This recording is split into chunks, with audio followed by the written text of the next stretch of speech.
Crack करने के लिए। चलो देखो, हाँ अब देखो जरा फटाफट चलो।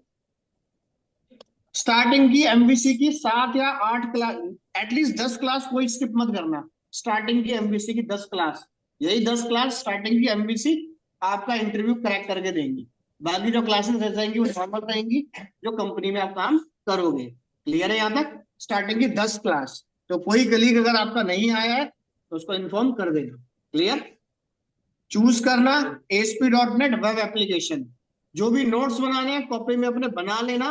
वीडियो के भरोसे मत बैठना, इंटरव्यू में तुम जा चुके हो, करंट भी है तो तुम्हारी कॉपी में बना होना चाहिए स्टेप बाय स्टेप, ताकि तुम्हें वीडियो से देख के बनाना ना पड़े, कॉपी से देख के बनाना, रिवीजन भी हो जाएगा और टिप पे आ जाएगा तुम्हारी। क्लियर?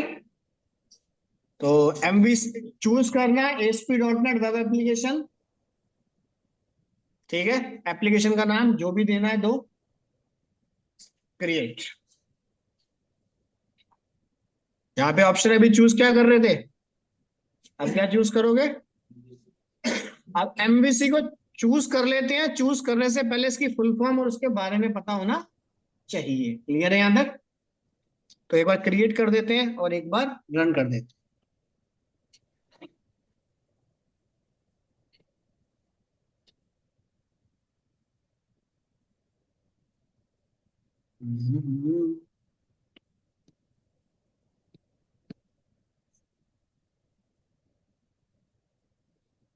तो ये आपकी आ गई एमवीसी एप्लीकेशन। तो डिफरेंस कैसे पता चलेगा कि एमवीसी है या ASP.NET है? सॉल्यूशन में जाओ, तो यहाँ पे कुछ नए फोल्डर आ गए होंगे, मॉडल व्यू कंट्रोलर, जो पहले नहीं थे। बाकी सारे फोल्डर सेम वही है, नया कुछ नहीं मिलेगा आपको इसमें। क्लियर? अगर किसी फाइल पे क्लिक भी करते हो तो देखो सेम वैसा ही कोड है, नया कुछ नहीं है। जैसे आप यहाँ पे गए कनेक्शन बना देते तो यहाँ पे क्या लिखते थे? Connection string. समझ आ गया? सब कुछ सेम पुराने वाला है। बस अब आपको इंफॉर्मेशन पढ़नी है इन 3 नए फोल्डर के बारे में। समझ आ गया? क्लियर? चले, चलो। अब इसको पढ़ने से पहले, चलो अब सबको इंट्रोडक्शन टू वेब पेज सबको पता है कि वेब पेज क्या होता है? वेब पेज कितने टाइप का होता है सबको क्लियर है? स्टैटिक और डायनामिक। किसी को कोई डाउट? ये जो स्टैटिक वेब पेज और डायनामिक वेब पेज आपका ट्रू और फॉल्स में पूछते हैं, अगर पूछते हैं तो। क्लियर है यहां तक? सबको क्लियर है या किसी को कुछ पूछना है? Client side scripting, server side scripting सबको क्लियर है? अरे नहीं है तो मैं लिखवा दूंगा, बोलो तो सही, पता ही नहीं चलता तो। आए, पता ही नहीं चलता, बोलते ही तो नहीं, दिक्कत तो ये है। देखो जरा चलो,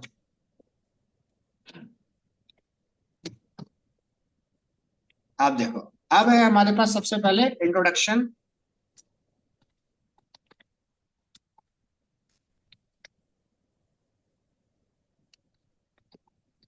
वेब पेज ज्यादा कुछ नहीं है, web page, web application. Web page क्या है? कलेक्शन ऑफ, वेब एप्लीकेशन में क्या होता है? Collection of web page. ठीक है, तो a web application consist of certain web pages.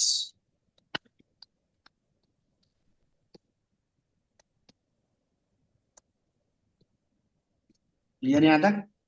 Web page की बात करें, a web page is a web, नहीं वेब ब्राउजर सीधा वेब डॉक्यूमेंट है। ब्राउजर पे तो डॉक्यूमेंट ही रन होगा हमारे पास। Web document that can be access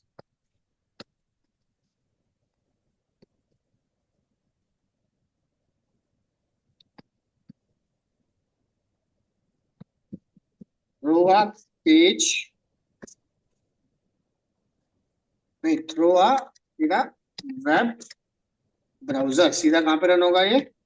web browser. Clear है यहां तक? अब वेब पेज पे काम करने के लिए मेरे पास दो ऑप्शन आते हैं, टाइप ऑफ वेब पेज। एक होता है स्टैटिक वेब पेज और एक होता है डायनामिक वेब पेज।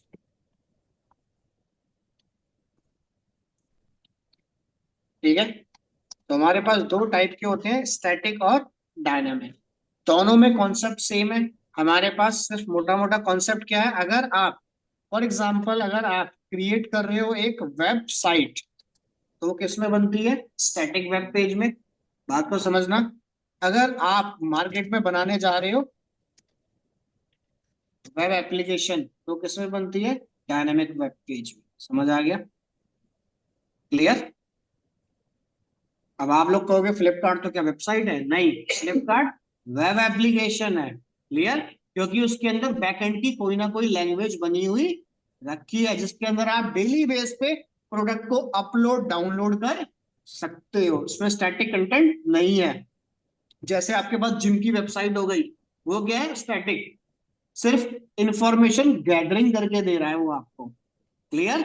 जहां पे किसी भी टाइप की बैकएंड की लैंग्वेज कॉल नहीं होती है, तो वो क्या होती है, वेबसाइट। और वेबसाइट को मैं बोलता हूँ स्टैटिक वेब पेज। अगर फर्दर कोई बैकग्राउंड में कोई भी लैंग्वेज कॉल हो गई, डॉट नेट, जावा, पीएचपी, पाइथन, रिएक्ट, एंगुलर, कुछ भी कॉल हो गया, तो वो हो गई वेब एप्लीकेशन, जिसके अंदर रन टाइम पे मैं चेंजेस कर सकता हूं। तो एएसपी डॉट नेट की जो एप्लीकेशन थी वो क्या थी, वेब एप्लीकेशन। क्लियर है यहां तक, समझ आ गया ऑनलाइन में, या कुछ पूछना है। जिसके अंदर डायनामिक कोड रन टाइम पे जनरेट हो, तो वो हो गई वेब एप्लीकेशन।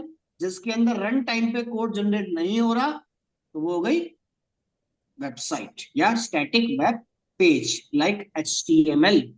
क्लियर है यहां तक, क्लियर है ऑनलाइन में। अच्छा। ठीक है, उसके बाद कह रहा है स्टैटिक, तो भाई स्टार्टिंग में प्रोडक्ट तो स्टैटिक ही मिलेगा। डायनामिक करने के लिए आपको अपनी एप्लीकेशन कॉल करनी पड़ेगी। तो डायनामिक वेब पेज के अंदर दो कॉन्सेप्ट होते हैं हमारे पास। पहला कॉन्सेप्ट, नंबर वन, इसका तो नाम सुना ही होगा, second concept, server side scripting. तो क्लाइंट साइड और सर्वर साइड स्क्रिप्टिंग क्या होती है, जरा बताओगे थोड़ा बहुत। हम्म। तो client side scripting sir client side में एग्जीक्यूट करता है सर, जैसे अपना रिएक्ट वगैरह हो गया सर। भाई हमारे पास जावा स्क्रिप्ट हो गई, सब कहाँ पे, क्लाइंट साइड पे काम कर रहा है। क्लाइंट अगर साइड की सर। डॉट नेट फ्रेमवर्क ये यानी बैकएंड लैंग्वेज आ गई, तो सर्वर साइड पे काम करता है। इनकी रिक्वेस्ट कैसे जाती है, मैं हल्का सा डायग्राम दिखा देता हूँ तुम्हें, देखो समझ आ जाएगा।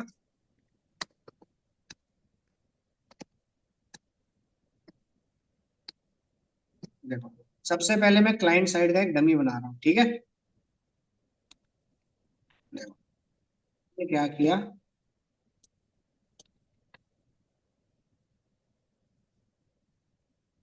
ये है मेरे पास क्लाइंट साइड, ठीक है। या इसमें मान लो इस बंदे को डाटा दे दिया, चलो क्लाइंट साइड। इतना क्लियर है यहाँ तक। आपके पास कोई भी एक्सटेंशन कुछ भी हो सकता है। आपने क्या किया, क्लाइंट साइड पे कोई डमी रेडी करा। डमी रेडी करने के बाद आपने क्या किया, एक रिक्वेस्ट कॉल करी। क्लियर है यहाँ तक। आपने एक रिक्वेस्ट कॉल करी, रिक्वेस्ट किसके पास जाएगी, सर्वर के पास जाएगी। भाई रिक्वेस्ट जाएगी हमारे पास सर्वर के पास।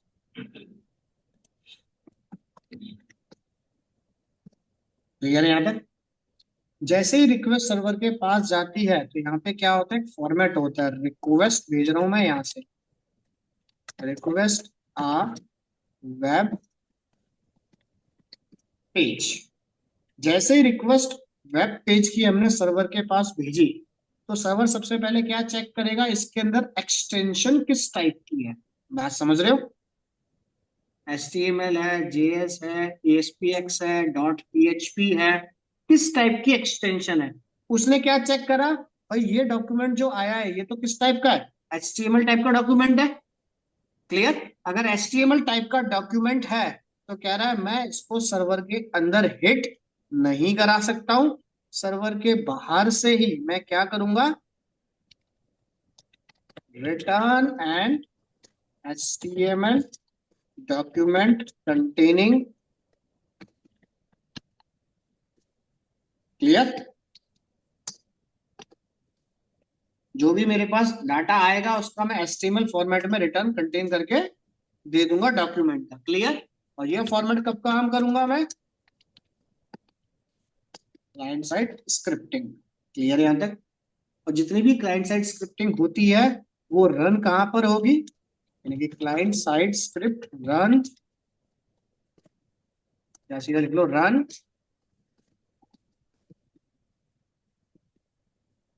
जितनी भी क्लाइंट साइड स्क्रिप्टिंग होगी वो क्लाइंट की मशीन पे ही एग्जीक्यूट होगी, हमारे सर्वर पे एग्जीक्यूट नहीं होगी। सर्वर के बाहर से ही वो रिक्वेस्ट लेके आ जाएगा, समझ आ गया, इतना क्लियर है या कुछ पूछना है, इतना क्लियर है ऑनलाइन में। ऐसा। तो यानी कि सर्वर के पास कोई लैंग्वेज नहीं है, जब तक कोई बैकएंड की लैंग्वेज नहीं होगी तब तक मैं सर्वर को हिट नहीं करूंगा किसी भी हाल में, क्लियर है यहां तक। तो हम काम करेंगे अपनी किस लैंग्वेज के ऊपर काम करेंगे, हम काम करेंगे इसके अंदर सर्वर साइड स्क्रिप्टिंग में। देखो अब सर्वर साइड स्क्रिप्टिंग को बनाने के लिए अगेन फिर से क्लाइंट का डाटा कॉल होगा मेरे पास, क्लियर। यहां से फिर से रिक्वेस्ट जनरेट होगी मेरे पास, रिक्वेस्ट सर्वर के पास जाएगी, रिक्वेस्ट आ वेब पेज, रिक्वेस्ट सर्वर के पास वेब पेज पे गई, यहाँ पे कॉल हुआ मेरा सर्वर, जो भी रिक्वेस्ट मैंने सर्वर के पास भेजी है तो यहाँ पे क्या होगा, सर्वर के अंदर एंट्री करेगा रन,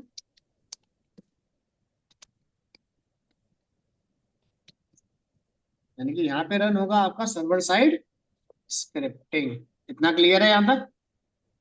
अब मान लो सर्वर साइड स्क्रिप्टिंग में जेएस क्या क्या कहते हैं उसे, जेसन फॉर्मेट हो गया, एएसपीएक्स की फाइल हो गई आपके पास, जावा के सर्वलेट हो गए आपके, जेएस फॉर्मेट हो गए, वो सब रन किस में होंगे, सर्वर पे। अगर सर्वर साइड पे डाटा रन होता है तो ये क्या रिटर्न करके देगा,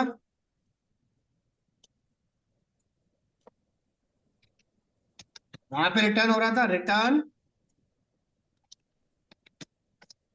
एंड, सिर्फ एचटीएमएल डॉक्यूमेंट रिटर्न करके दूंगा, जो भी आपका लॉजिकल पार्ट है वो सर्वर पे ही रह जाएगा, यानी कि रिस्पॉन्स चला गया रिक्वेस्ट के केस में, मैं क्या दूंगा, सॉरी रिक्वेस्ट चली गई मेरे पास यहाँ से, रिस्पॉन्स के केस में सिर्फ एचटीएमएल पेज ही वापस करूंगा, चाहे वो डॉटनेट का हो, चाहे जावा का हो, चाहे पीएचपी का हो, चाहे वो पाइथन का हो, क्लियर है यहां तक। उस केस में जो भी लॉजिक सर्वर पे गया है वापस नहीं आएगा, सिर्फ उसका आउटपुट एचटीएमएल फॉर्मेट के अंदर आएगा, क्लियर है यहां तक, इतना क्लियर है। तो ये होती है आपके पास सर्वर साइड स्क्रिप्ट,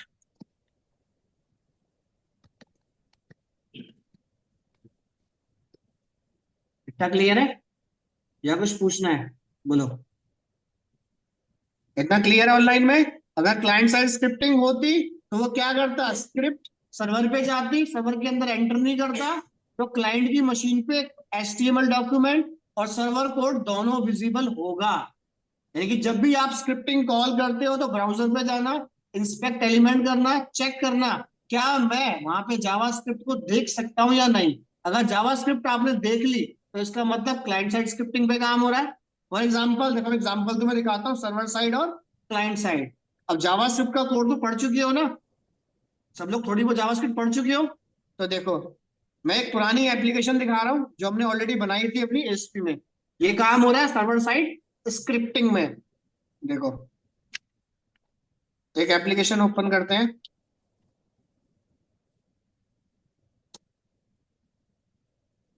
जैसे हमारे पास ये प्रोजेक्ट था, हो गया ये रहा। और एक जब तक ये रन हो रहा है हमने क्या किया, वापस में इसके अंदर गया, मैंने यहाँ पे जीएस की फाइल बना रखी है, मैं इसको रन करता हूँ, 1 मिनट रन करता हूँ। और डाटा देखो जेएस कॉल हो गया, ठीक है। अब यहीं पे मैं अपनी एप्लीकेशन को भी एग्जीक्यूट करता हूँ। अब देखो सर्वर साइड में क्या दिखेगा, क्लाइंट साइड में क्या रिटर्न करके देगा।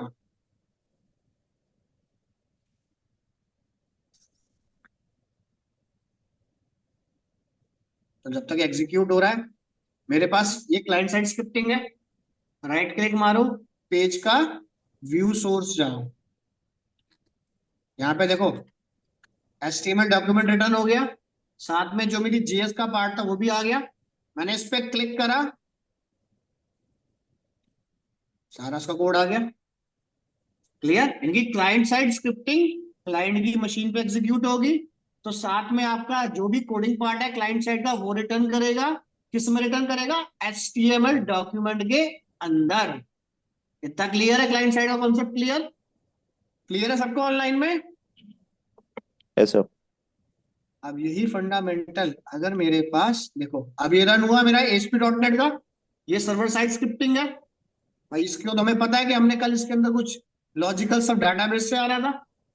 अब राइट क्लिक करो, पेज का व्यू सोर्स चेक करो, क्लाइंट का कोड आ गया। अब जो भी हमारा कोड था देखो सब जनरेट हो गया। या इसमें जाते हैं थोड़ा सा नीचे, ईमेल आ गया, सब डाटा किसमें है देखो, टेक्स्ट बॉक्स सब हाइड हो रखे हैं। जितना भी मेरा सर्वर साइड कोड होगा वो क्लाइंट की मशीन पे विजिबल नहीं होगा, only client side server code ही मशीन पे विजिबल होता है। यानी कि मेरा .cs सर्वर साइड स्क्रिप्टिंग है, उसका एक वेरिएबल भी आप यहाँ पे डिस्प्ले नहीं कर सकते। समझ आ गया, इतना क्लियर है, इतना क्लियर है ऑनलाइन में। ऐसा। अब देखो मैं एक और दिखाता हूँ तुम्हें, देखो हम एमवीसी की बात कर रहे हैं। एमवीसी है क्या, अभी थोड़ी देर में देखते हैं। देखो मैं इस पे एग्जांपल और दिखाता हूँ तुम्हें।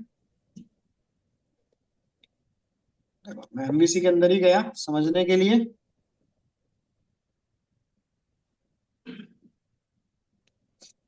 मैं सॉल्यूशन में गया, अभी है क्या, ये कैसे बनेंगे सब चीजें मैं आपको दिखाता हूँ अभी A to Z, ठीक है। पहले एक डमी देखो इसका।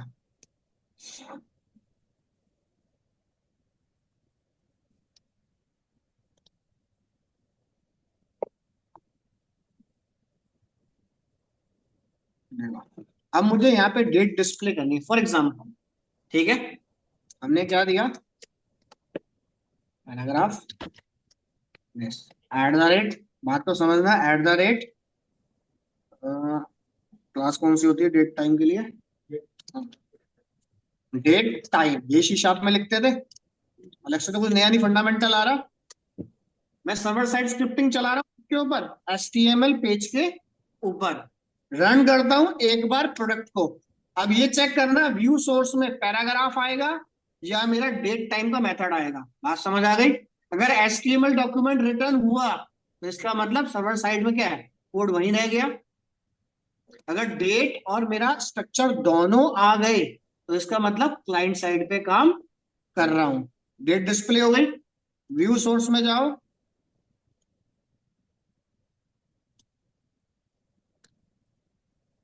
क्या आया, समझ आ गया। ये क्या है मेरे पास, server side scripting. Server side scripting में जब आउटपुट वापस आता है तो सिर्फ HTML में रिटर्न होके आता है। क्लाइंट साइड में HTML प्लस लॉजिक दोनों आएंगे। समझ आ गया। और इसी चीज को हम क्या कहते हैं, रेंडर पोजीशन। क्लियर है यहां तक, इतना क्लियर है ऑनलाइन में, या किसी को कुछ पूछना है। अभिषेक बस सबको क्लियर है। बिल्कुल क्लियर। ऐसा। अब आती है कि टॉपिक ये हो गया, हम किस में काम करेंगे, सर्वर साइड स्क्रिप्टिंग में। क्लियर, चलो अब सर्वर साइड स्क्रिप्टिंग में हम पढ़ने जा रहे हैं। थोड़ा बहुत तो पढ़ा होगा क्या होता है, व्यू कंट्रोल। मॉडल का काम क्या होता है। हम्म, बोलो। Database, class and define. चलो हमने क्या किया, अब हम काम कर रहे हैं इसके अंदर एमवीसी। ठीक है, फुल फॉर्म है मॉडल व्यू कंट्रोलर। बस सेट कर लो, जो काम ASP.NET में करा है उसको मैं 3 पेज में डिवाइड करने जा रहा हूं। क्लियर है? यहां तक काम वही करूंगा। ठीक है, अब मॉडल रेफर, अगर आपसे डेफिनेशन के लिए बोले तो लिख देना, refer to a set of classes that describe the data that the application work. भाई जो भी आप काम करोगे, क्लियर, उसका डाटा डिस्क्राइब कहां पर होगा? मॉडल के अंदर। क्लियर है यहां तक? तो यानी कि इसके अंदर क्या है? दीज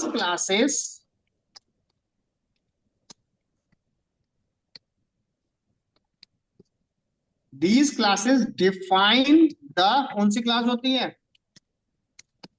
बिजनेस लॉजिक लेयर, यानी कि पीस ऑफ कोड। क्लियर यहां तक? यानी कि सी शार्प का कोड रहेगा इसके अंदर। क्लियर है यहां तक? ताकि डाटा को बड़े आराम से आप मैन्युपुलेट या कस्टमाइज कर सको। क्लियर है यहां तक? तो फॉर एग्जांपल इसके अंदर मैंने मॉडल बनाया स्टूडेंट, इसकी एक्सटेंशन क्या है?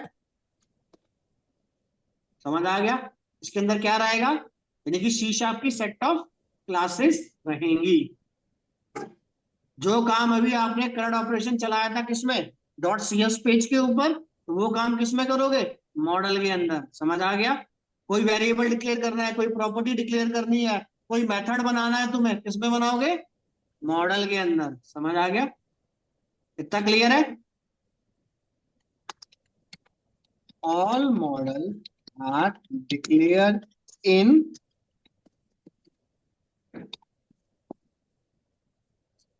क्लियर यहां तक? जितने भी मॉडल हैं आपके पास सब मॉडल फोल्डर के अंदर ही डिक्लेयर होंगे। क्लियर है यहां तक? और मॉडल फोल्डर आपको कहां पे मिलेगा? गो टू रूट डायरेक्टरी, या डाल दो गो टू सॉल्यूशन एक्सप्लोर, उसके अंदर आपको मिलेगा मॉडल्स के नाम से। किसी रीजन से अगर ये फोल्डर बना हुआ नहीं है तो राइट क्लिक, फोल्डर बना देना नाम से, कोई दिक्कत नहीं आएगी। क्लियर है यहां तक? गलती से डिलीट हो गया हो, दोबारा मैनुअल बना दो, नई एप्लीकेशन की जरूरत नहीं। क्लियर है यहां तक? समझ आ गया? मॉडल के अंदर क्या होगा, या किसी को कुछ पूछना है ये बताओ? क्लियर है ऑनलाइन में? ऐसा। चलो, अब व्यू की बात करें। अब व्यू आप तुम पढ़ के आए हो, ASPX पढ़ के आए हो, एक्टिव सर्वर पेज। चलो, रेफर, इसमें क्या होगा? Refer to the component, component that define,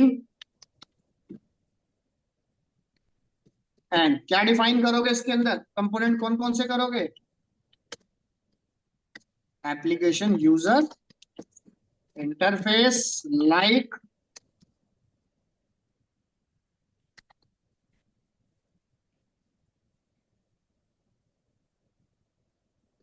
समझ आ गया? क्लियर? तो अब इसकी सिर्फ एक्सटेंशन चेंज कर रहा हूं भाई। यहाँ पे बूटस्ट्रैप का पार्ट आ गया, jQuery का पार्ट आ गया। क्लियर? यहाँ तक लेबल आ गए, बटन आ गए। तो इसकी एक्सटेंशन क्या होगी हमारे पास? फॉर एग्जांपल मान लो इंडेक्स पेज है, जैसे मान लो ये कॉन्टेक्ट पेज है आपके पास, ठीक है, कॉन्टेक्ट डॉट सी शार्प, समझ आ गया? वहां पे क्या होती थी? ASPX। क्लियर है यहां तक? तो यहां पर आ गई सी शार्प HTML। क्लियर? यानी कि मैं आपको एक HTML पेज दे रहा हूं जिसपे आप अपना डिजाइन बना सकते हो। क्लियर है यहां तक? जैसे हमारी इस एप्लीकेशन में बना हुआ था, देखो आ गया index dot C sharp HTML। C sharp HTML का मतलब क्या है? सी शार्प भी लिख सकते हो, सर्वर साइड कोड भी लिख सकते हो, और अपना HTML भी लिख सकते हो। समझ आ गया यहां तक? किसी को कुछ पूछना है?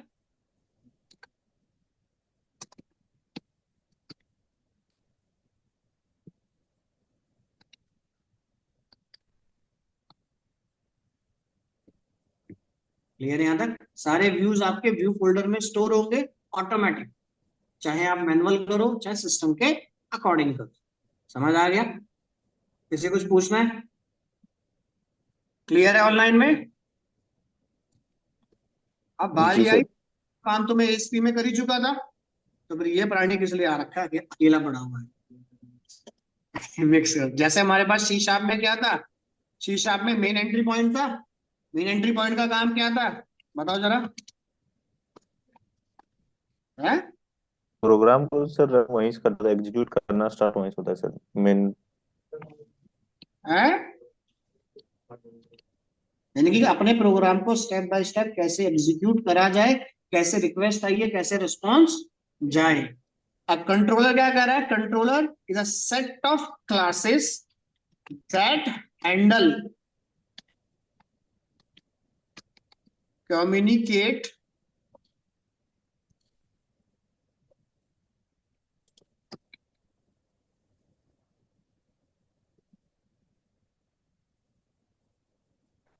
या कम्युनिकेशन कर दो, ठीक है, कम्युनिकेशन फ्रॉम द इंटरफेस। तुम्हें मिल गया, इंटरफेस पे दो नंबर ऐड करने हैं, तुमने enter your first number, enter your second number, button को हिट मारा। बटन सबसे पहले किसके पास जाएगा, एचटीएमएल पेज सबसे पहले किसके पास गया, यूजर क्या है, एचटीएमएल पेज यूजर क्या है, बेसिकली मैं लिख देता हूं। तो व्यू को मैंने कोई रिक्वेस्ट कॉल करी गूगल के ऊपर, गूगल सीधा किसके पास गया, कंट्रोलर के पास। कंट्रोलर के पास जाने के पास देन ओवरऑल क्या चेक करेगा, स्टेप बाय स्टेप एप्लीकेशन का फ्लो या फ्लो ऑफ सीक्वेंस कैसे रन करना है मुझे। अगर वो चेक करता है, अगर उसके पास कोई रिक्वेस्ट आती है, तो अब कंट्रोलर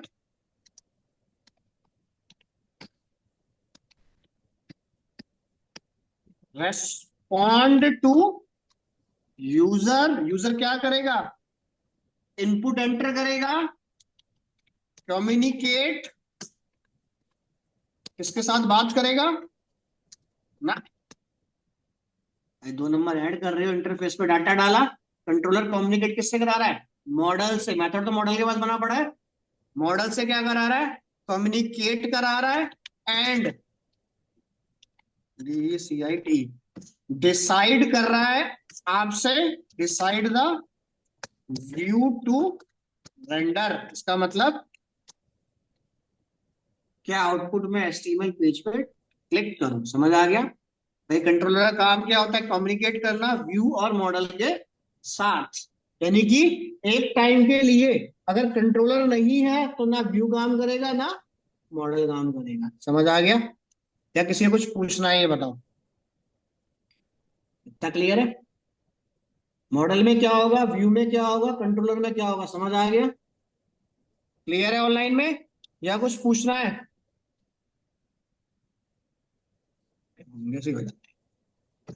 नो सर।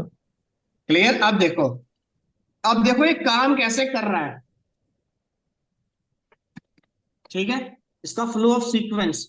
अब मान लो किसी आप रेस्टोरेंट में चले गए। अब किसी भी रेस्टोरेंट में जाते हो, छोटा रेस्टोरेंट हो या बड़ा रेस्टोरेंट हो, सबसे पहले क्या होता है भाई, चलो, सबसे पहले क्या करते हो तुम, जाके बैठते हो। यानी कि सबसे पहले तुम्हारे पास क्या हो गया, टेबल। टेबल मिल गया भाई, टेबल पे बैठे। टेबल पे बैठने के बाद तुमने क्या किया, एक एक रिक्वेस्ट कॉल करी। अब रिक्वेस्ट लेने कौन तुम्हारे पास आता है, वेटर आता है। क्लियर? वेटर को जो तुम्हें बताना था बता दिया। वेटर किसके पास जाता है, शेफ के पास जाता है। अब शेफ क्या करता है भाई, जैसे तैसे करके खाना बनाता है, और प्लस कुछ मसाले जैसे आपके पास हो गए भाई, वो कुछ अपने स्पेशल मसाले डालता है, चार पांच को मिला के, ताकि स्वाद आ जाए उसके अंदर बेस। तो वो हो गया हमारे पास। समझ लो अभी यहाँ पे मसाला ही लिख देते हैं। ठीक है, इतना क्लियर है यहाँ तक? या डाल दो उसके अंदर, इसको मान लो कंटेनर कह लो अभी, ठीक है। इतना क्लियर है यहाँ तक? इतना समझ आ गया?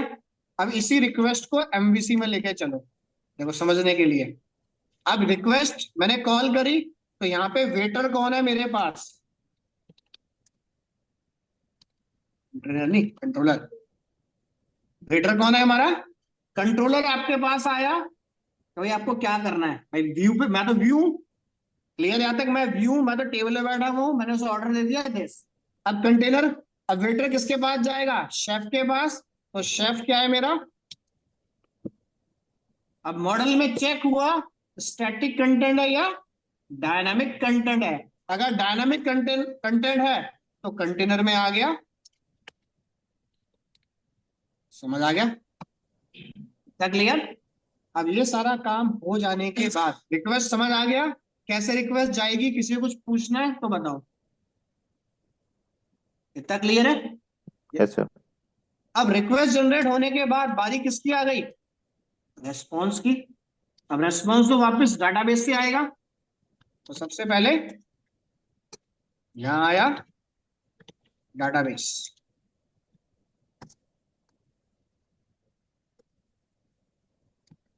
अब डाटाबेस, भाई किस, डाटाबेस मान लो सारा काम होने के बाद डाटा किसका रेडी होगा? भाई शेफ तो मॉडल है, उसने क्या कहा, आपका ऑर्डर नंबर 256 जो भी था रेडी हो गया।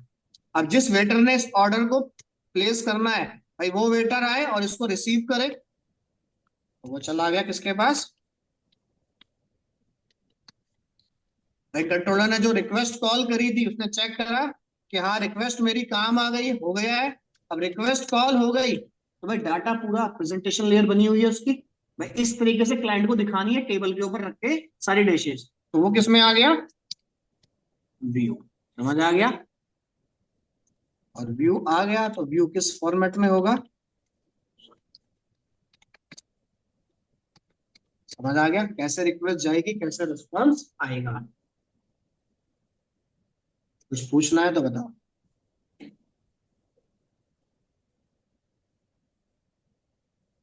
क्लियर? तो वहां पे हो सकता है कि क्वेश्चन में तुम्हारे पास आया हो कि इसका कैसे लाइफ साइकिल चलती है रिक्वेस्ट की। क्लियर? इतना समझ आ गया कि कैसे रिक्वेस्ट जाएगी, कैसे रिस्पॉन्स आएगा, मॉडल क्या होता है, व्यू क्या होता है, और कंट्रोलर क्या होता है। क्लियर? बोलिए, कुछ पूछना हो किसी को तो बताओ। बोलो।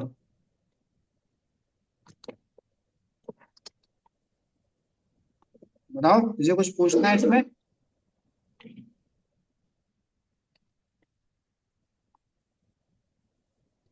ठीक है। और इसकी भी एक्सटेंशन क्या होती है मैं लिखना भूल गया, जैसे मान लो कंट्रोलर का नाम आ गया एडमिन, ठीक है, इसकी एक्सटेंशन भी डॉट सी शार्प है। तो मैं मेथड, बात को समझना, अगर इसकी कंट्रोलर की एक्सटेंशन सी शार्प है तो मेथड में इस पे भी बना सकता हूँ और मॉडल पे भी बना, सेपरेट मेथड बनाना है, सेपरेट फाइल बनानी है, मॉडल को चूज कर लेना, इसी पे बनाना है तो इसी पे बनाना। क्लियर है यहाँ तक? समझ आ गया? या किसी को कुछ पूछना हो इसमें तो बताओ। बोलो।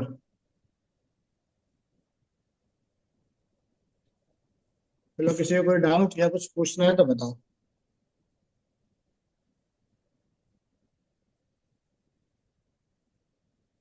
बताइए। बोलो। क्लियर? मॉडल क्या है, व्यू क्या है, कंट्रोलर क्या है? सिंपल। व्यू आपका एचटीएमएल पेज, मॉडल आपका लॉजिकल पार्ट, ठीक है, और कंट्रोलर उसको स्टेप बाय स्टेप चलाए, बस और कुछ नहीं है, अलग से कोई नया फंडामेंटल नहीं है। दो नंबर ऐड करने का फॉर्मूला हो, डाटाबेस की कनेक्टिविटी हो, बस मैं उस कोड को इन 3 पेज में डिवाइड कर दूंगा, बस और कुछ नहीं करूंगा। समझ आ गया? छोटे मोटे जो भी चेंजेस करूंगा वो HTML पेज पे होंगे। क्लियर यहां तक? क्योंकि मेरे पास इसमें ग्रिड व्यू, डाटा लिस्ट जैसे कंट्रोल नहीं है। क्लियर है यहां तक? समझ आ गया ऑनलाइन में? क्या कुछ जी पूछना है? सर। ठीक है। तो अब क्या पढ़ के आओगे इंटरव्यू के पर्पज से? देखो, सबसे पहले MVC एप्लीकेशन कैसे ओपन करते हैं, ठीक है, मैं आपको पहले ही बता देता हूं, एक बार दोबारा देख लो। फाइल, न्यू, प्रोजेक्ट, जैसे ASP.NET को ओपन करते हो सेम वैसे ही, जो भी नाम वाम देना है दे देना अपना। नेक्स्ट, चूज एमवीसी और देन क्रिएट, बस और कुछ नहीं करना इसमें। क्लियर? तो कल का टॉपिक कॉल करूंगा कि ये डायरेक्टरी का स्ट्रक्चर, किसमें क्या डाटा आएगा। क्लियर यहां तक? 5 से 10 मिनट का टॉपिक है, ज्यादा लेंथी टॉपिक नहीं है। तो एमवीसी स्ट्रक्चर या एमवीसी रूट स्ट्रक्चर पे काम कैसे होगा। क्लियर? दूसरा टॉपिक तुम पढ़ के आना घर से, सी शार्प में क्या पढ़ के आओगे, कलेक्शन को अच्छे से रट्टा मार के आना, पहले बता रहा हूं मैं। और फोर्स कर रहा हूं तुम्हें, क्या पढ़ के आना कलेक्शन में सबसे ज्यादा, मुंह जवानी रटा होना चाहिए। लिस्ट क्या होता है, लिस्ट के अंदर वैल्यू कैसे ऐड होती है, कैसे डिस्प्ले होता है, समझ आ गया? क्लियर? दूसरा, लूप को पढ़ के आना ढंग से। लूप को कैसे डिक्लेयर कर सकते हो, कौन कौन सी चीजें उसमें डिस्प्ले कर सकते हो, इंडेक्स डिस्प्ले कैसे होता है लूप में, वैल्यू कैसे डिस्प्ले होती है, सारा फंडामेंटल समझ आ गया। ये पढ़ के आना।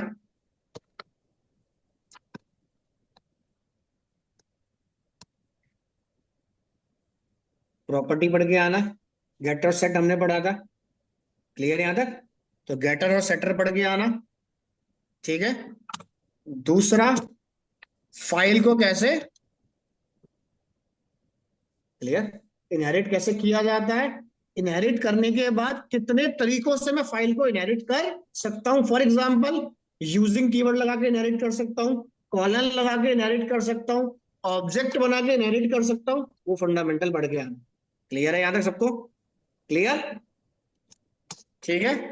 और गूगल पे ये चीजें तो आप शीशा आप में पढ़ चुके हो। गूगल पे क्या पढ़ना,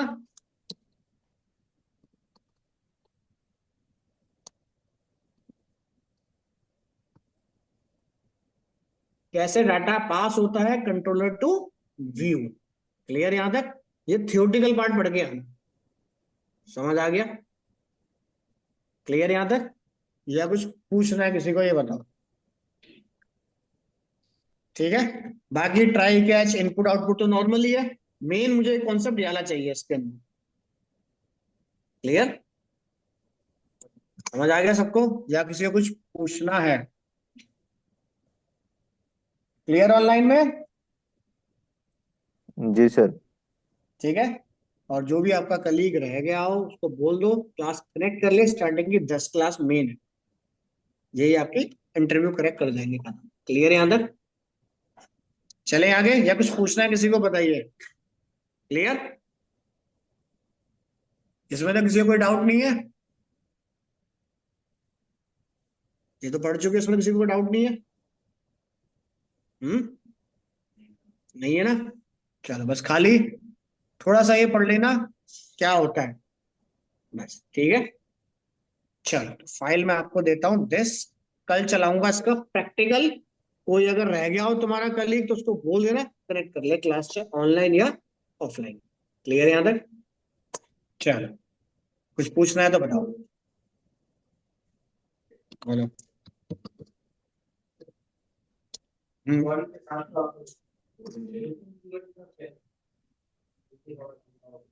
यूजिंग से नहीं पढ़ा?